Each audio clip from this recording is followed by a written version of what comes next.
Diwakar, plate कितनी बार साफ करोगे आप?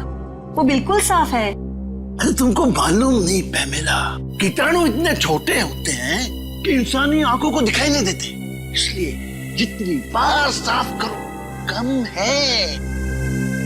अच्छा ठीक है बाबा, लेकिन अब सारे कीटाणु मर चुके हैं, अब साफ हो चुकी है प्लेट, अब खा लीजिए आप। नहीं, रुको रुको रुको, तुम नहीं, चलो अरे हो जाओ, हट जाओ, दोबारा मेरे सामने मत आना। कितनी बार बोले तुमको मैंने? Pamela, Pamela. ठीक है, मैं सर्व कर देती हूँ। Thank you Pamela. खा लीजिए। अच्छा है ना?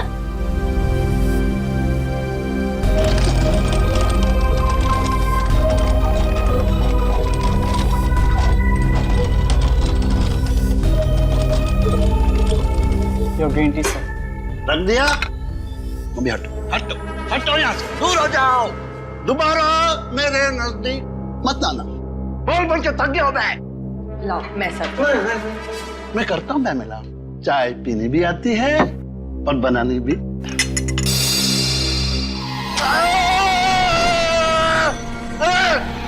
ये चाय इतनी गर्म क्यों है? मेरा हाथ से जलाना चाहते हो? मुझे जान से मार डालना चाहते हो? सर चाय तो गर्म ही होगी ना। क्या कहा? मुझसे जबान लड़ाता है? तुमको मालूम नहीं मैं कौन हूं? पैमेला, अभी के अभी, अभी के अभी इसे नौकरी से निकाल दो। हाँ ठीक है ठीक है ठीक है, आप शांत हो जाइए, मैं इसको अभी निकाल देती हूँ। सेतु, इस वक्त जाओ यहाँ से। हटा दिया। दिवाकर, आप इतनी टेंशन क्यों लेते हैं? कौन मारना चाहेगा आपको? और जब तक मैं आपके साथ हूं, आपको कोई नहीं मार सकता। मैं हूं ना आपकी देखभाल के लिए।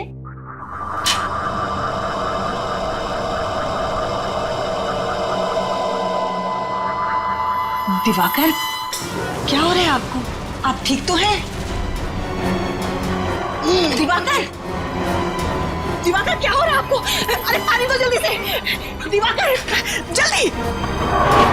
दिवाकर, ड्राइवर को बोलो जल्दी से गाड़ी निकाले, जल्दी। भरोसा रखिए मैम साहब, सब ठीक हो जाएगा, हमारे साथ को कुछ नहीं होगा। पता नहीं किसकी नजर लग गई हमारे हंसते खेलते परिवार को। डॉक्टर साहब, मेरे पति कैसे हैं? ऑपरेशन ठीक हुआ ना? ठीक है ना वो? माफ कीजिएगा, मगर हम आपके पति को बचा नहीं पाए। बचा नहीं पाए? क्या क्या कह रहे हैं आप एक बार फिर से जाकर देखिए ना उनको। देखिए, आपके पति की मौत हो चुकी है और उनकी मौत की वजह थी फूड पॉइजनिंग। डॉक्टर साहब, ये कैसे संभव है?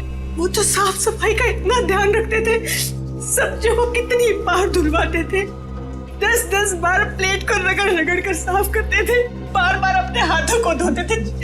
डॉक्टर साहब, ये संभव नहीं है, कोई दूसरी बात होगी कुछ। देखिए, कोई और बात नहीं है, हमने तो पूरी कोशिश की, लेकिन उनकी मौत फूड पॉइजनिंग की वजह से ही हुई। डॉक्टर साहब, कहीं ऐसा तो नहीं कि आपने मेरे पति के साथ कुछ? कैसी बातें कर रही हैं मैडम? देखिए, मैं एक डॉक्टर हूँ, मेरा पेशा है लोगों की जानें बचाना, जाने लेना नहीं। देखो डॉक्टर साहब, मैं इस बात की तह तक जरूर जाऊंगी, सीआईडी को बुलाऊंगी मैं यहाँ पर। 27 अक्टूबर संडे हॉलीडे। क्या हो रहा है फ्रेडी? सर आप कब आए? बस अभी आए। वैसे ये 27 अक्टूबर संडे हॉलीडे क्या हो रहा है? कुछ नहीं। कोई बात तो जरूर है, 27 अक्टूबर को कुछ तो है। कुछ नहीं सर। कहीं 27 अक्टूबर को भाभी जी का जन्मदिन तो नहीं है? उसका बर्थडे तो 11 अगस्त को आता है। भाभी जी का जन्मदिन 11 अगस्त को आता है? तो फिर किसी खास दोस्त के साथ लोनावाला खंडाला जाने का प्लान तो नहीं है? भाभी जी को बिना बताए?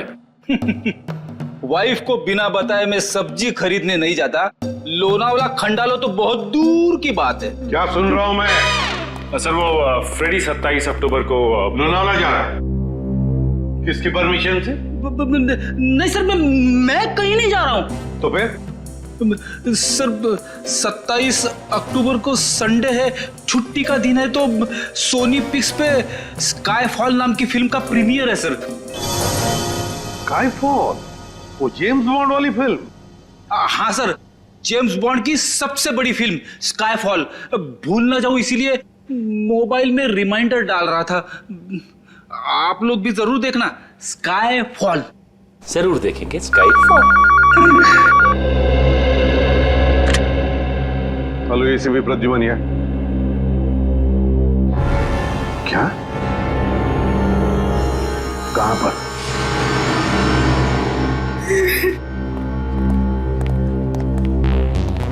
आप पैमेला जी हैं? आप ही ने हमें फोन किया था। जी सर, मैंने ही बुलाया था आपको फोन करके। सर, डॉक्टर साहब का कहना है कि मेरे पति की मौत फूड पॉइजनिंग से हुई है। पॉइजनिंग से? जी सर, लेकिन सर मुझे लगता है कि जरूर डॉक्टर साहब ने ही मेरे पति को कुछ किया है। देखिए सर, ये मुझ पे बेबुनियाद इल्जाम लगा रही है। मैं एक डॉक्टर हूँ, मैं अपने मरीज का बुरा क्यों चाहूंगा? पैमेला जी, आपको ऐसे क्यों लगता है कि डॉक्टर साहब ने कुछ किया आपके पति को? सर, मेरे पति दिवाकर को एक बीमारी थी, ऑब्सेसिव कंपल्सिव डिसऑर्डर की। सर, उसकी वजह से उन्हें लगता था कि घर में हर जगह गंदगी है, कीटाणु है। इस वजह से हमें घर की साफ सफाई बार बार करवानी पड़ती थी, खासकर खाने पीने की चीजें, सब्जियां, प्लेटें, हर चीज का बहुत ध्यान रखा जाता था। अब सर आप लोग ही बताइए, इतनी साफ सफाई के बावजूद मेरे पति को फूड पॉइजनिंग कैसे हो सकता है? सर पैमेला जी प्लीज अब जरा शांत हो जाइए। देखिए, हम इस केस की आपके पति की मौत की पूरी तहकीकात करेंगे, पता लग ही जाएगा उनकी मौत हुई कैसे।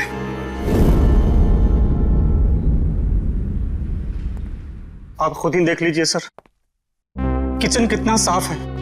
अंदर आने से पहले हम लोग अपने जूते चप्पलें बाहर उतार देते हैं। एक एक बर्तन, एक एक सब्जी 5-5 बार धुली जाती है। और जिस पानी में खाना बनता है और जो पानी पीने के लिए इस्तेमाल करते हैं, उसे फिल्टर से निकालकर पहले उबाला जाता है, उसके बाद इस्तेमाल किया जाता है। भाई साहब, दिवाकर जी के लिए जो खाना बनता था, पहले हम चारों ओर से चख कर देखते थे कि ये खाना सुरक्षित है या नहीं, फिर उनके लिए परोसा जाता था साहब। हाँ सर।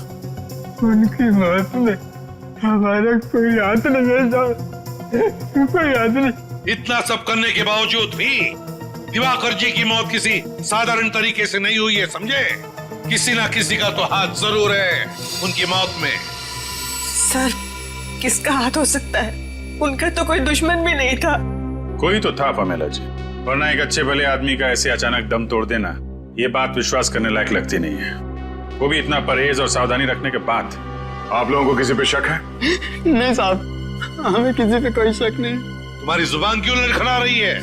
कुछ छुपा रहे हो तुम? कुछ नहीं साहब। आप लगता है आपको कुछ मालूम है? किसी पे शक है आपको? नहीं सर। देखिए, छुपाने से कोई फायदा नहीं है, मालूम है तो बता दीजिए। नहीं साहब, मैं कुछ भी नहीं छुपा रहा। सर, ये रामू काका है, बहुत सालों से हमारे घर पर काम करते हैं। आप सबको देखकर थोड़ा सा घबरा गए हैं बस। अच्छा, हमें देखकर रामू काका घबरा गए? कोई बात नहीं, जल्दी पता चल जाएगा दिवाकर जी की मौत कैसे हुई और किसने की।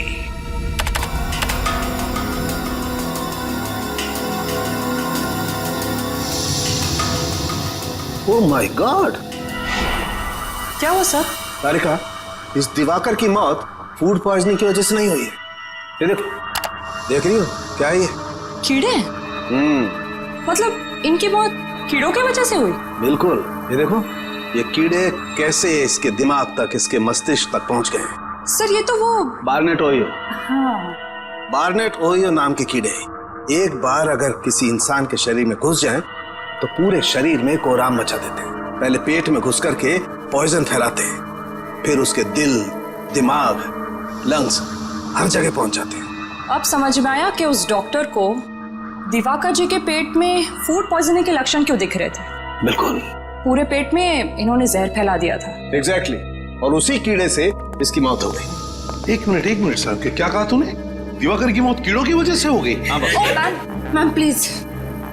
हाँ बॉस, बार्नेट ओहियो नाम का कीड़ा है। ये फल और सब्जियों के जरिए शरीर के अंदर घुसता है, और अगर वक्त पर इस कीड़े को बाहर नहीं निकाला जाए तो इंसान की मौत भी हो सकती है। अरे बाप रे, ये तो बहुत ही खतरनाक कीड़ा है। हाँ फ्रेडी, खतरनाक तो है। दिवाकर जी के खाने का टेस्ट किया था ना आपने? तो कौन सी सब्जी से ये कीड़ा इनके अंदर गया? सैलेड से। सैलेड में जो पत्ता गोभी थी उसी से कीड़े गए इनके पेट में। शायद मैडम ठीक कह रही है सर, कल इन्होंने सैलेड खाया था, उसके बाद ही इनकी तबीयत खराब हो गई थी। लेकिन बॉस, कल की सलाद से दिवाकर की मौत नहीं हो सकती है, क्योंकि इस कीड़े को अपना जहर फैलाने के लिए 18 से 24 घंटे का वक्त लगता है। इस कीड़े को अपना जहर फैलाने के लिए 18 से 24 घंटे लगते हैं? तो फिर कहीं ऐसा तो नहीं कि दिवाकर जी ने एक दिन पहले भी सैलेड खाया था? क्या दिवाकर जी ने सैलेड खाया था परसों? जी सर, परसों भी खाया था। बॉस, एक और बड़े आश्चर्य की बात यह है कि यह कीड़ा बार्नेट ओहियो मुंबई में पाया ही नहीं जाता है। ये यहाँ नहीं पाया जाता ना? तो फिर इस कीड़े के पनपने के लिए कोई खास वातावरण की जरूरत पड़ती होगी डॉक्टर साहब? हाँ दया, इस कीड़े को जीवित रहने के लिए ऐसे वातावरण की जरूरत होती है जहाँ पे बिल्कुल नमी ना हो, और क्योंकि मुंबई में बहुत नमी होती है, ह्यूमिड होता है, इसलिए यहाँ पे तो वो कीड़ा जिंदा रह ही नहीं सकता। जिंदा नहीं रह सकता? अगर ये कीड़ा मुंबई के वातावरण में पनप नहीं सकता, जिंदा नहीं रह सकता, तो फिर ये कीड़ा आया कहां से और इसे लाया किसने? किसने लाया? सर, आप मुझ पर शक क्यों कर रहे हैं? मैंने तो वो सलाद बनाया भी नहीं था। झूठ मत बोलो। दिवाकर जी का ब्रेकफास्ट, लंच, डिनर सब कुछ तुम बनाते थे, और फिर सब लोग चटते भी थे, और तुम कह रहे हो कि तुमने सलाद बनाया नहीं? हाँ सर, वैसे तो सब कुछ मेरी देखरेख में ही बनता है। तो फिर? पर वो सैलेड मैंने नहीं सर, वो सैलेड टीना मैडम ने बनाया था। टीना? हाँ सर, टीना। ये टीना कौन है? टीना हमारी भतीजी है, हमारे साथ ही रहती है। लेकिन वो आपके घर पे दिखी नहीं है। कहाँ? सर, वो परसों अपनी सहेली के घर गई थी, अभी तक नहीं लौटी। तो आपने फोन करके बुलाया नहीं उसे? किया था सर, फोन लगा नहीं। बड़ी अजीब बात है। टीना दिवाकर जी की भतीजी उनके लिए सलाद बनाती है और फिर अपने दोस्त के घर चली जाती है, और आज अब तक लौटी तक नहीं, और फिर उसका फोन भी बंद आता है। तो कहीं आपकी इस टीना ने अपने हमें टीना के बारे में पहले क्यों नहीं बताया? दिवाकर की मौत के बाद मेरा दिमाग शायद ठीक से काम नहीं कर रहा था, इसलिए।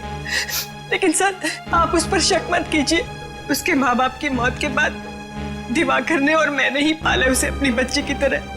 वो दिवाकर के साथ ऐसा कभी नहीं कर सकती। टीना काम क्या करती है? कहाँ करती है?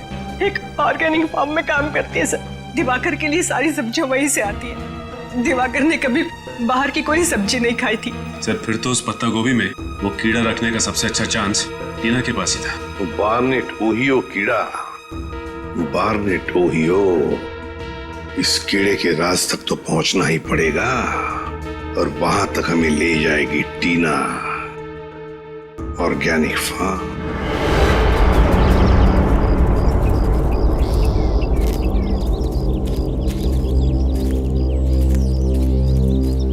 जी साहब, कहिए किससे मिलना है आपको?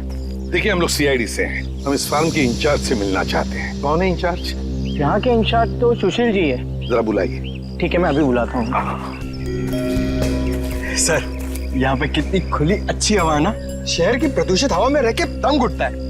क्या बहुत अच्छा लग रहा है। काम धंधा छोड़ के यहीं पे तंबू गाड़ दो। सर, मैं ही हूँ सुशील, इस ऑर्गेनिक फार्म का इंचार्ज हूँ सर। सुशील जी, मैं एसीपी प्रद्युमन सीआईडी से। देखिए, हम टीना को ढूंढते ढूंढते यहाँ आए। टीना को ढूंढने आए आप? जी हाँ। ये टीना का नाम सुन के आप इतने हड़बड़ा क्यों गए? क्योंकि वो 13 तारीख से गायब है।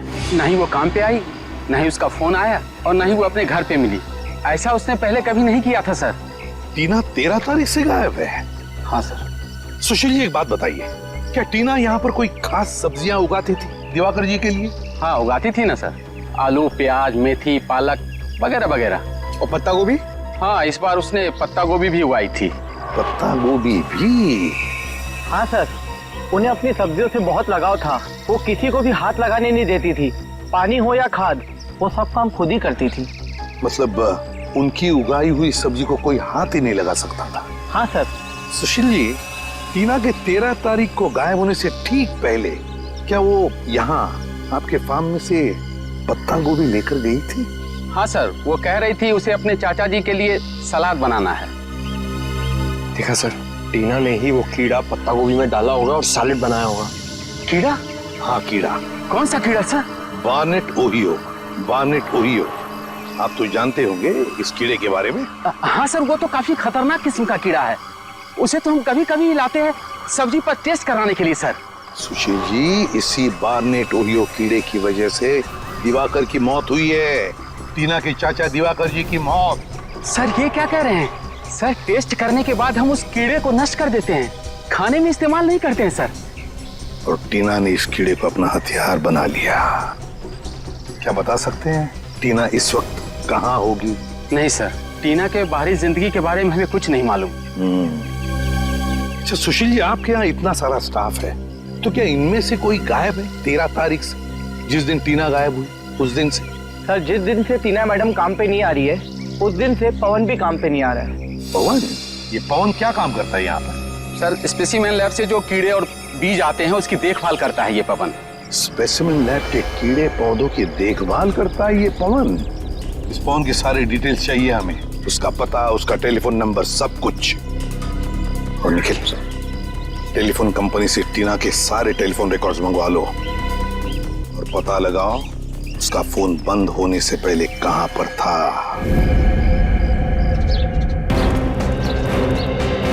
मुझे तो लगता है कि टीना ने पवन को पैसे का लालच देकर खरीद लिया है और अपने इस जुर्म में अपना भागीदार बना लिया।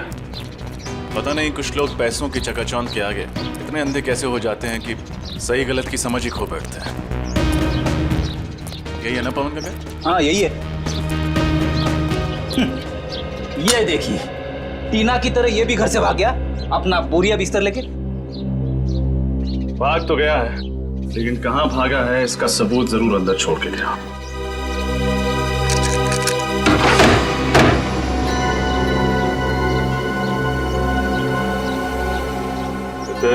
बड़ी जल्दी में भागा है। डर गया होगा कि सीआईडी किसी भी वक्त आती होगी।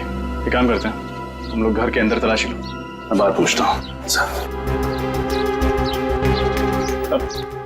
भाई साहब, आप पवन को जानते हैं? आपका पड़ोसी? जी हाँ जानता हूँ, लेकिन वो तो यहाँ नहीं है। उसके घर का दरवाजा किसने खोला? मैंने ही खोला है, मेरे पास डुप्लीकेट चाबी रहती है उसकी।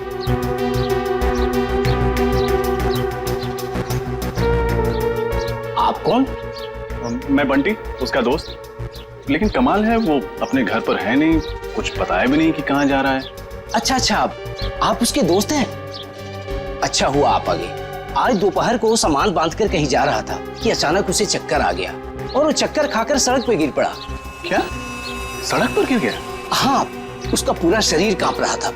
ऐसा लग रहा था कि जैसे उसे मिर्गी का दौड़ा पड़ा हो। वो तो भगवान का लाख लाख शुक्र है कि मैं सही वक्त पर वहां आ गया और मैंने उसे देख लिया। फिर मैंने उसे हॉस्पिटल में भर्ती करा दिया। जी, आपका बहुत बहुत शुक्रिया। अब कौन से हॉस्पिटल में भर्ती करवाया आपने? सेवम हॉस्पिटल।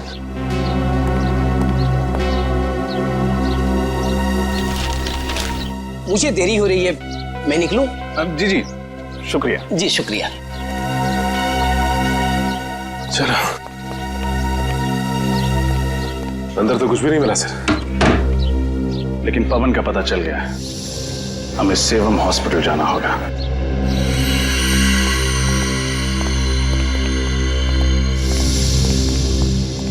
क्या बात है, ऐसे आप लोग कैसे अंदर आ सकते हैं? हम लोग सीआईडी से। सीआईडी? आपको दवाई दे दी है ना, आप जा सकते हैं। क्या बात है ऑफिसर? ये पवन नाम का मरीज कल आपके हॉस्पिटल में भर्ती हुआ था। जी हाँ, ये हमारे हॉस्पिटल में एडमिट तो था, मगर क्या? मगर वो किसी को बिना बताए ही कहीं चला गया।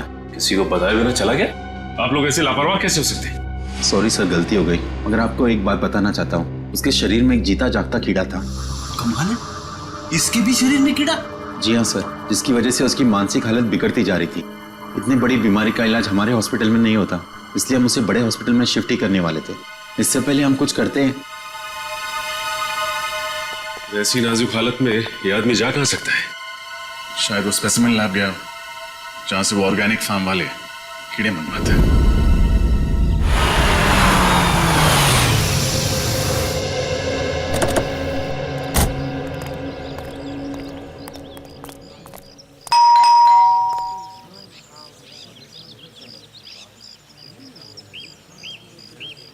एडवोकेट मकरंद, कई सालों से दिवाकर का लीगल एडवाइजर था ये।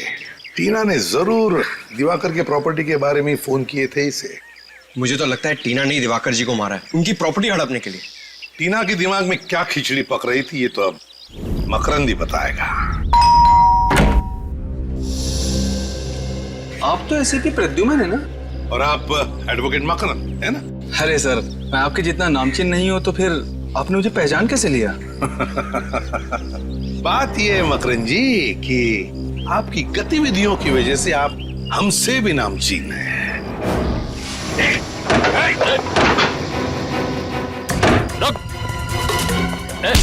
बस बस बस बस, ज्यादा भागोगे तो कमर में दर्द हो जाएगा वकील साहब।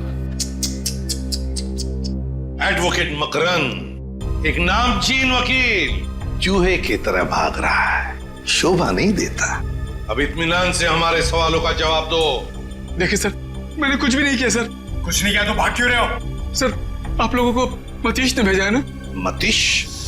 ये मतीश कौन है? मतीश मेरा क्लाइंट। दरअसल मैंने सामने वाली पार्टी से पैसा ले लिया था और उसका केस हार गया था मैं, तो उसने मुझे धमकी दी थी कि वो मुझे इसके लिए जेल भिजवाएगा।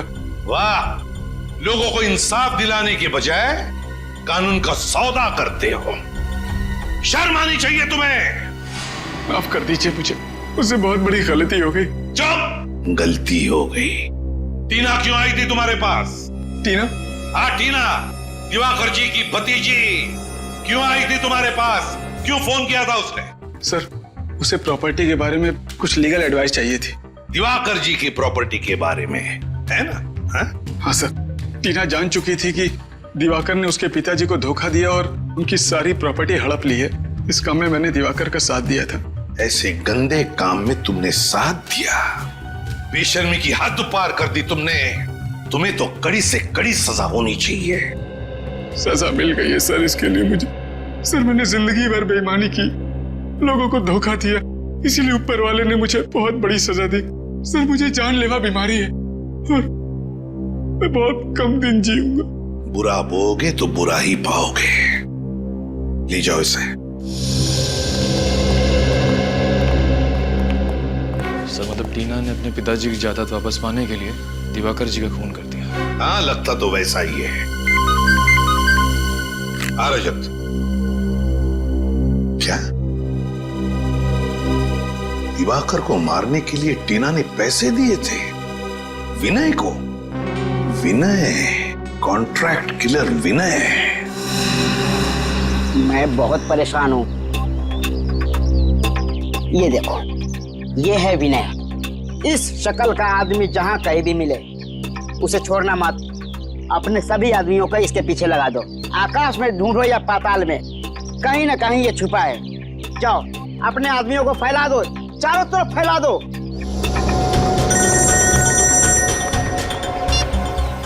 बोलो, क्या विनय की कोई खबर नहीं मिली? और कैसे खबरी हो तुम लोग? मैंने तुझे कहा था ना, आकाश में ढूंढो या पाताल में, मुझे विनय की खबर चाहिए। तुम लोगों ने मेरी नाक कटा दी, मेरे इज्जत तो मिट्टी में मिला दिया। ढेचू, ढेचू नाम है मेरा, खबरियों का राजा ढेचू। और तुम लोग एक खबर नहीं निकाल पाए। चुप, खामोश।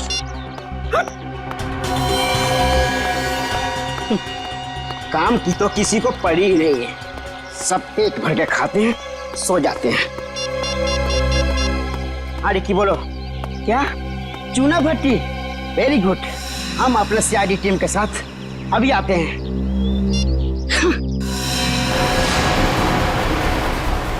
Yes sir.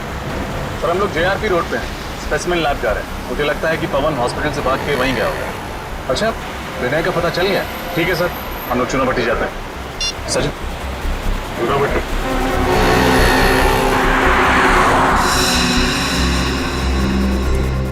आइए सर, आइए।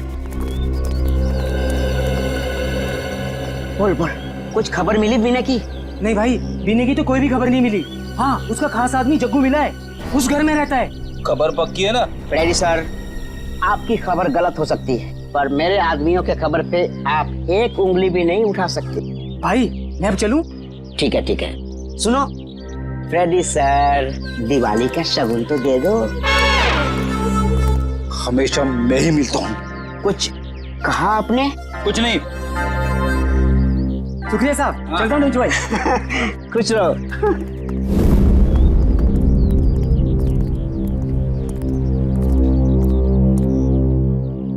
जग्गू, कौन है यार? कौन है तुम लोग? हम बाराती हैं और तुम्हारी शादी में नाचने आए। क्या बाराती? ओ भाई, यहाँ पर किसी की शादी नहीं हो रही है, नाचने आए। कोई बात नहीं, अगर शादी नहीं हो रही तो सीआईडी तुम्हारी शादी करवा देगी। सीआईडी? अरे साहब, साहब मैंने कुछ नहीं किया साहब, मेरे को क्यों पकड़ रहे हो साहब? क्यों, अपने ससुराल वालों को देख के भागने क्यों लगा? बोल, विनय के लिए काम करता है या नहीं? बोल। हाँ साहब, विनय के लिए काम करता हूँ साहब। अभी क्या करेगा साहब, पापी पेट के लिए कुछ तो करना पड़ेगा कि नहीं? तो अपने पापी पेट को पालने के लिए कुछ भी करोगे? सुनो, अब तुम ही ले जाओगे हमें विनय तक। चल। मैं लोगों की सुपारी लेके उनको ऊपर पहुंचाता हूँ, गीजर या फ्रिज नहीं बेचता हूँ। अगर तेरे को डिस्काउंट चाहिए तो किसी और के पास जा। त्योहार का मौसम क्या आ गया, लोगों को हर चीज में डिस्काउंट चाहिए। अरे जग्गू, तू बड़े दिन बाद आया यार। कैसे है विनय भाई? बड़ा दुबला हो गया यार तू, कसरत नहीं कर रहा क्या आजकल? चला बैठ, लस्सी पी ले। नहीं नहीं ठीक है। तू इतना घबरा क्यों रहा है? नहीं नहीं तो विनय भाई, आपसे एक काम था। एक मोटी पार्टी है, 50 पेटी देने को तैयार है सुपारी के लिए। 50 पेटी? मारना किसको है? हाँ, ये फोटो है इसमें। ये क्या वाहियात मजाक है? मेरी फोटो मुझे दे रहा है? तू लोगों की सुपारी लेता है और हम तुझ जैसे मुजरिमों का पूरा पान चबा जाते हैं। मेरे साथ गद्दारी, इसकी सजा तेरे को भुगतनी पड़ेगी। बोल डाले इन सबको।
पता है, टीना आई थी ना तेरे पास?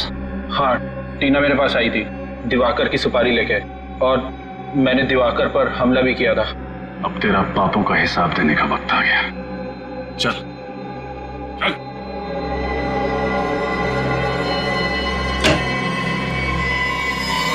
जी कहिए। देखिए, मैं एसीपी प्रद्युमन, सीआईडी से। सीआईडी से? क्या बात है सर? देखिए, हम इस आदमी के बारे में कुछ जानना चाहते हैं। इसका नाम है पवन। क्या ये आपके पास आया था? जी सर, ये आया था यहाँ। इसकी हालत बहुत खराब थी सर। ये लैब में आते ही बेहोश होकर गिर पड़ा। फिर उसके बाद हम लोग इसको किसी तरह होश में ले आए और फिर ये अजीब अजीब सी हरकतें करने लगा। अजीब हरकतें मतलब? ये कहने लगा कि मेरी मदद कीजिए, देखिए ना मेरे शरीर में ये खतरनाक कीड़ा है। मगर मैं तुम्हारी कोई मदद नहीं कर सकता, तुम किसी डॉक्टर के पास जाओ। नहीं, आप ही हो जो मुझे बचा सकते हो, प्लीज बचा लीजिए मुझे। अरे भाई, तुम समझने की कोशिश करो। मैं सिर्फ छोटे छोटे जीव जीवाणु और पौधों पर रिसर्च करता हूँ, मैं लोगों का इलाज नहीं करता। देखिए, आप मुझे बचाएंगे तो मैं जिंदगी भर आपका आभारी रहूंगा। अरे मैं तुम्हारी मदद कैसे कर सकता हूँ? कोई आगे नहीं आएगा, मार दूंगा इसको। तू मुझे बचाएगा, नहीं तो तुझे मार दूंगा। अच्छा अच्छा, ठीक है, मैं तुम्हारा इलाज करूंगा। एक मिनट। अरे रजत, वो इंजेक्शन ले आना, जल्दी करो, जल्दी लो।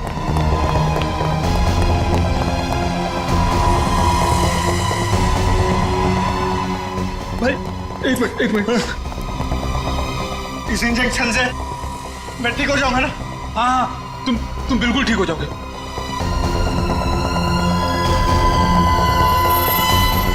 क्या हो रहा है? तो आपने डॉक्टर को नहीं बुलाया? हमने खबर कर दी है, एम्बुलेंस बस आती ही होगी। इस वक्त कौन कहाँ है? इसको हमने एक कमरे में रखा है। चलिए जरा दिखाइए प्लीज। आइए मेरे साथ।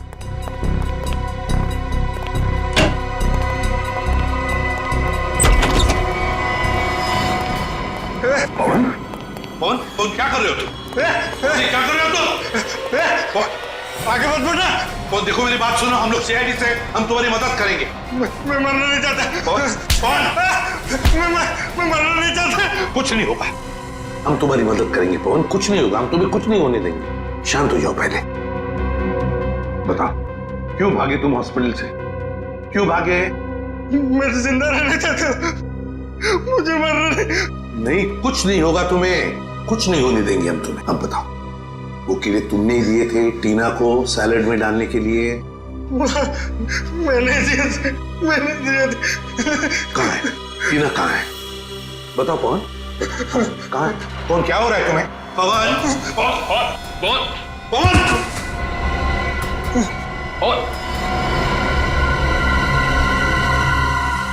सर ये तो अपनी जेब की तरफ इशारा कर रहा है। देखो सर। सर, हाँ। टॉप कैब कंपनी टैक्सी की रिसीट। कौन, क्या ये? माय गॉड, ये क्या? इसके शरीर में वही कीड़ा रेंग रहा है। कौन?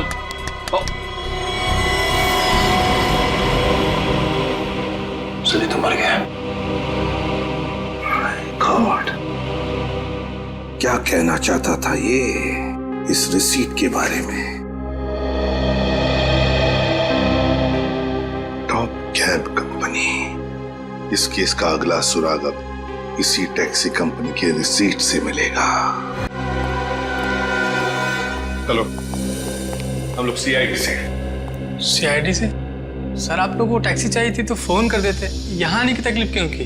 अरे नहीं, हमें टैक्सी की जरूरत नहीं है, बस कुछ पूछना है आपसे। ये आपकी कंपनी की स्लिप है। पवन नाम के एक आदमी ने एक टैक्सी बुक कराई थी, हमें उसके ड्राइवर का पता चाहिए। एक मिनट सर, मैं भी चेक करता हूँ। हाँ सर, मोहन ले गया था इन्हें। मोहन? अभी कहाँ है मोहन? यही है सर, बस अभी 10 मिनट पहले लौटा है। जरा बुलाओ उसे।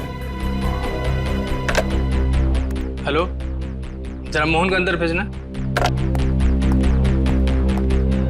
सर जी आधा घंटा आराम तो कर लेने देते। अब कहाँ भेज रहे हैं मुझे? जाना कहीं नहीं है, हमें आपसे कुछ जरूरी बात करनी है। तुम लोग क्या मेरे सगे संबंधी हो जो मैं तुम लोगों से बात करूंगा? तमीज से बात करो। हम लोग सीआईडी से कुछ सवाल पूछने हैं तुमसे। सीआईडी? साहब मुझसे कोई गलती हो गई क्या, या किसी पैसेंजर ने मेरी टैक्सी तेज चलाने की शिकायत की है? ऐसी कोई बात नहीं है। इस आदमी को देखो और बताओ, क्या ये आदमी 14 तारीख को तुम्हारे टैक्सी में बैठा था? नहीं बैठा था साहब, लेकिन बहुत अजीब सा आदमी था साहब। उसने टैक्सी मंगाई तो सही, लेकिन टैक्सी में बैठा नहीं। इसकी जगह तो मेम साहब हमारी टैक्सी में बैठी थी। सर हो सकता है पवन ने वो टैक्सी उन दोनों औरतों के लिए मंगाई हो। तो फिर तुमने उन दो औरतों को अच्छी तरह से देखा होगा, कैसे दिखती थी वो? नहीं साहब, दोनों ने अपना मुंह दुपट्टे से ढक के रखा था, मैं उनका चेहरा नहीं देख पाया। मगर उनकी बातें तो सुनी होंगी। वो दो औरतें टैक्सी में बैठकर कुछ बातें तो जरूर करती होंगी, है ना? नहीं साहब, दोनों बड़ी अजीब औरतें थी। पूरे रास्ते के दौरान दोनों ने एक लफ्ज भी अपने मुंह से नहीं निकाला। अच्छा, उतारा कहाँ उन्हें तुमने? सर, ब्रिगू मार्ग। ब्रिगू मार्ग?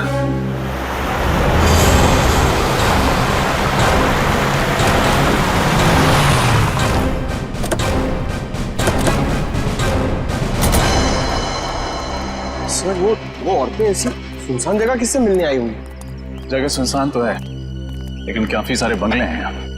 इन्हीं में से किसी में आई होंगी। यहाँ पे ज्यादातर बंगले खाली हैं। इन्वेस्टर्स ने खरीद के रखे हुए हैं, कोई रहता नहीं है यहाँ पे।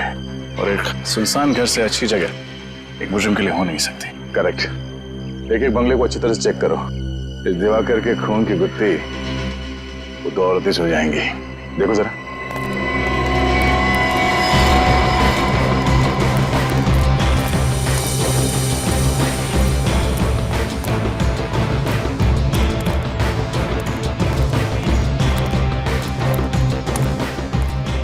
और अभी आखिरी बंगला बचा है। अगर यहाँ भी वो 2 औरतें नहीं हुई तो हमारे अरमानों पर पानी फिर जाएगा।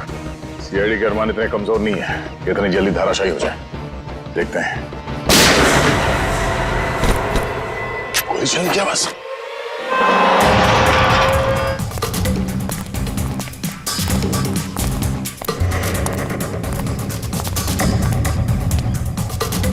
दरवाजा अंदर से बंद है।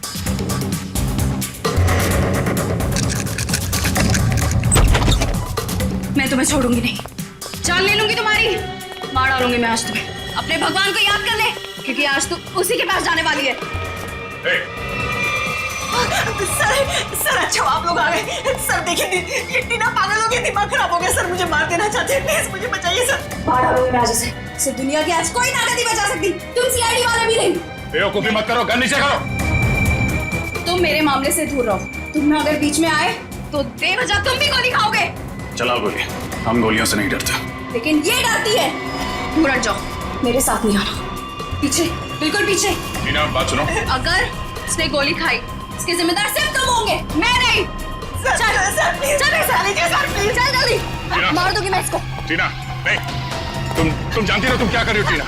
ये सब तुम्हें फांसी तक ले जाएगा। चल जल्दी, गाड़ी में बैठ, गाड़ी में। हमारी बात चला, गाड़ी चला। टीना तुम ठीक नहीं कर रही हो। बिल्कुल पीछे, गाड़ी चला। टीना गाड़ी चला। टीना टीना प्लीज कुछ नहीं, जल्दी चला। हमें जल्दी से गाड़ी निकालनी होगी।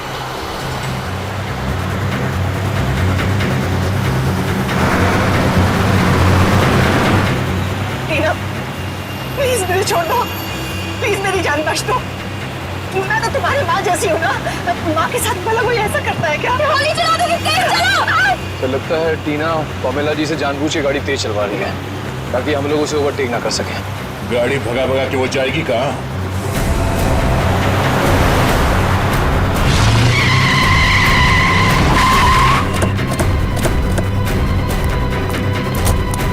चलो से। सर प्लीज मुझे बचा लीजिए सर, मैं मरना नहीं चाहती सर, प्लीज। बहुत हुआ पकड़म पकड़ाई का खेल। जेल चलें? प्लीज इसे जेल में डाल दीजिए। पहले इसने दिवाकर का खून किया और अब मेरा खून करके सारी प्रॉपर्टी हड़पना चाहती है।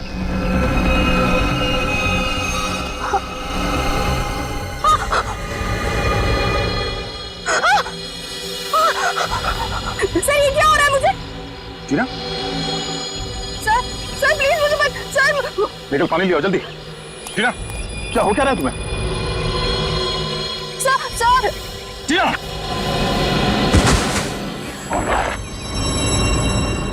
सर ये तो शायद वही कीड़ा, इसे हॉस्पिटल ले चल। कोई फायदा नहीं, शी इज डेड।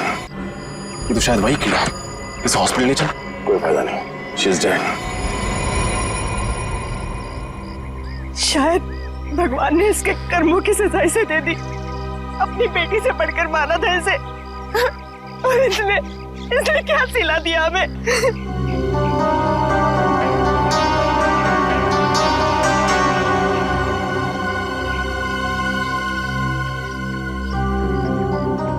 सर आप इतने गुस्से में क्यों देख रहे हैं मुझे? शुक्र मानो कि सिर्फ देख रहा हूँ। अगर तुम्हारी जगह कोई आदमी होता ना तो उसके चेहरे का नक्शा बदल दिया होता अब तक। सर ये किस तरीके से बात कर रहे हैं आप मुझसे? उसी तरीके से जैसे एक मुजरिम के साथ करनी चाहिए। टीना के शरीर पर लगे चोट के निशान, रस्सियों के निशान, इस बात का सबूत है कि असली मुजरिम वो नहीं, आप हैं। सर ये आप कैसे कह सकते हैं? ये तो सरासर गलत है। आप लोग तो गवाह हैं। इसने खुद कनपट्टी में मेरे बंदूक तानी थी सर, आप लोगों ने अपनी आंखों से देखा था सर। हाँ, इसने गन तानी थी गुस्से की आग में, क्योंकि दिवाकर का खून तुमने किया है। तुमने कुछ कहना? अरे आंटी जी, अरे रुक जाइए, कहाँ भाग रही है? रास्ता सीधा सीधा है और आपके पैर में इतनी ताकत नहीं है कि सीआईडी तक आप भाग सके। रुक जाइए। चले? हाँ, दिवाकर का खून मैंने ही किया था, क्योंकि मैं उनकी बीमारी ऑब्सेसिव कंपल्सिव डिसऑर्डर से परेशान हो चुकी थी। सबका जीना हराम कर दिया था उसने। खाने को 10 बार चेक करते थे कि खाना साफ तो है, कुछ मिला तो नहीं है उसमें। रात को 12 बजे 2 बजे उठ के देखते थे चद्दर को कि ठीक से धुली है कि नहीं, मैल तो नहीं है उसमें। टाइल्स को सूंघते थे कहीं उसमें से बदबू तो नहीं आ रही है। सर आप लोग ही बताइए, ऐसे आदमी के साथ भला कोई कैसे रह सकता है? वाह क्या बात है। तो आपके हिसाब से किसी अपने को कोई बीमारी हो जाए तो उसे जान से मार देना चाहिए, हैं? मुझे यही ठीक लगा, और बात सिर्फ इतनी नहीं थी। तो फिर और क्या बात थी? वो अपनी पूरी प्रॉपर्टी टीना के नाम कर देना चाहते थे। ऐसा क्यों? क्योंकि दिवाकर भी कोई संत महात्मा आदमी नहीं था। खून किया था उन्होंने, खून। टीना के पिता का खून किया था। टीना के पिता का खून? जी। और ये जितनी भी प्रॉपर्टी है, जितनी भी जायदाद है, सारी टीना के पिता की है। धीरे धीरे उनको टीना से लगाव होने लगा, फिर उन्हें अपने गुनाहों पर पश्चाताप होने लगा, और उन्होंने सोच लिया कि सारी प्रॉपर्टी वो टीना के नाम कर देंगे। और आप अपनी आंखों के सामने से करोड़ों की जायदाद जाते हुए देख नहीं पाई। हाँ, और इसलिए मैंने प्लान बनाया। मैंने टीना से ब्लैंक चेक पर साइन करवाए, और फिर विनय से टीना बनकर मिली और उसे दिवाकर को मारने की सुपारी दी। उसके बाद पवन को पैसों का लालच देकर वो जहरीला कीड़ा उनके खाने में मिलवाकर उन्हें मरवा डाला। तुमने सीआईडी को इस केस में शामिल क्यों किया? इतना सब करने के बाद मैं फंसना नहीं चाहती थी। दिवाकर का खून करके मैं टीना को फंसाना चाहती थी, और फिर टीना को गुंडों से अगवा करवा दिया। और आप लोगों को फोन मैंने इसलिए किया ताकि आप लोग मुझ पर शक न करें, और आप लोगों को ये लगे कि टीना ने अपने चाचा का खून किया है और वो भाग गई घर से। शर्म आनी चाहिए तुम्हें। अपने ऐशो आराम के लिए तुमने अपने ही पति, अपनी भतीजी का खून किया। तुमने उस पवन का भी खून किया जिसने तुम्हारे इस गंदे प्लान में तुम्हारा साथ दिया। फांसी होगी तुम्हें।